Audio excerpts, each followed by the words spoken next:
All right, there's two things you can be in this world: a sayer and a doer. So I like to think I am the latter. So I have taken off the intake cam, the exhaust cam, and all the cam journals, or the cam caps rather, and I put them over here. Thanks, Light. So you can definitely tell it was low in oil pressure. I mean, that's some pretty significant scoring. And correct me if I'm wrong in the comments. Shouldn't, I mean, I imagine Ford would make these with like cam caps, right? I mean, like to me, I'd rather be wearing a bearing than my whole cam cap, in which, you know, what do I know? I'm not a damn engineer, so maybe I'm just some asshole with dreams. But you know, yeah, these I would not be running. I mean, I already have plans of switching to MMR cam caps with the type of boost I'm wanting to run. I'd rather not risk it or anything. But I mean, in terms of the cam, now this is the newer head, it looks like. So maybe we just lucked out here on that one. But your lobes here don't look too bad, but definitely some pretty good scarring. I mean, you can, yeah, yeah. This cam's pretty toast. Which luckily I would be replacing anyway because I believe these are Gen 1 cams, and obviously I want to run Gen 2 with my timing system and whatnot. So let's go ahead and get the head off and see what we're working with. And another thing I'm noticing, so you know, in terms of the followers here, I think they're called finger followers. You know, they don't look like they're delaminating or anything. They look pretty solid, like I said, which could explain why the, yeah, that's a little warm, but it doesn't catch the finger or anything. Which could explain why the lobes look the way they do. But the journals, that one, I mean, that one catches. This one's good up here, but it's that one. I mean, that's not particularly good. So we'll have to deal with that when it comes. Yeah, even the little front ones here are a little worn. So we'll have to see if my machinist can kind of smooth these out for me. Shouldn't be that big of a deal. And honestly, like I said, put in the comments if you know. But I mean, I think it would be awesome to get these guys in a damn, ooh, very nice, in a what the hell is it called,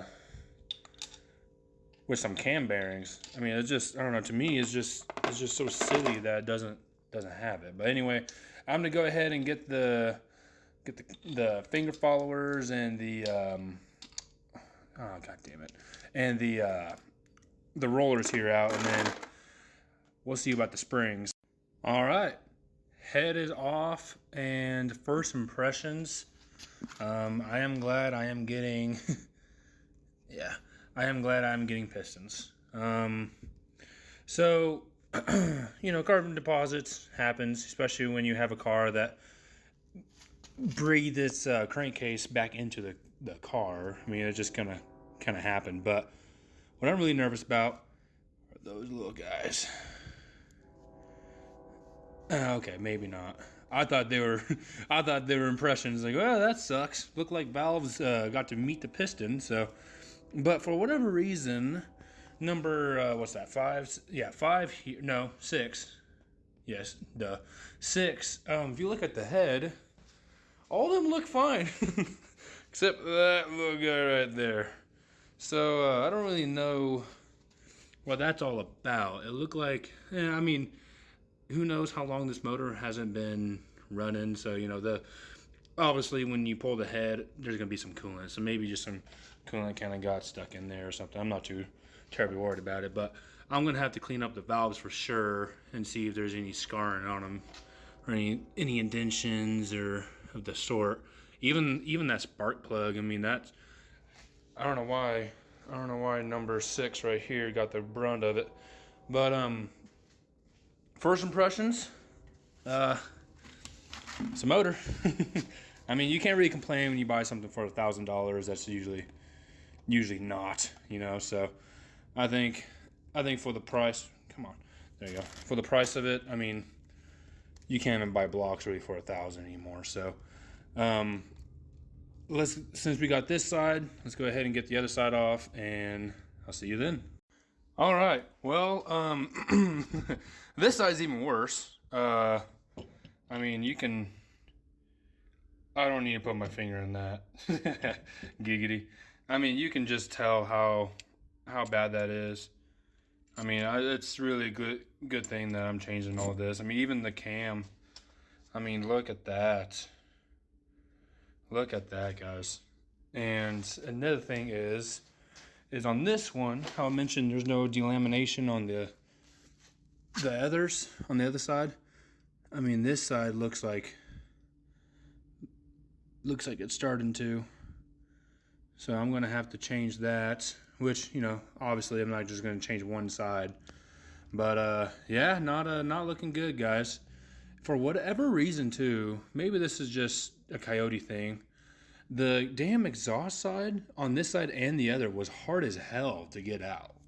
So maybe that could be a cause of it, because obviously, I mean, you can look at this, like, that's bad, but I mean, look at the exhaust. They're all like that. So I wonder if that has something to do to it. I don't know. But again, let's go take these little damn finger follower deals out, and then look at these pistons. It is insane with how small the block looks when you get them behemoths off of that. But quick inspection, this is actually my first time really looking at it. I mean, this all just looks like normal. Oh yeah, that's smooth. That all just looks like normal wear on this side. It's really odd.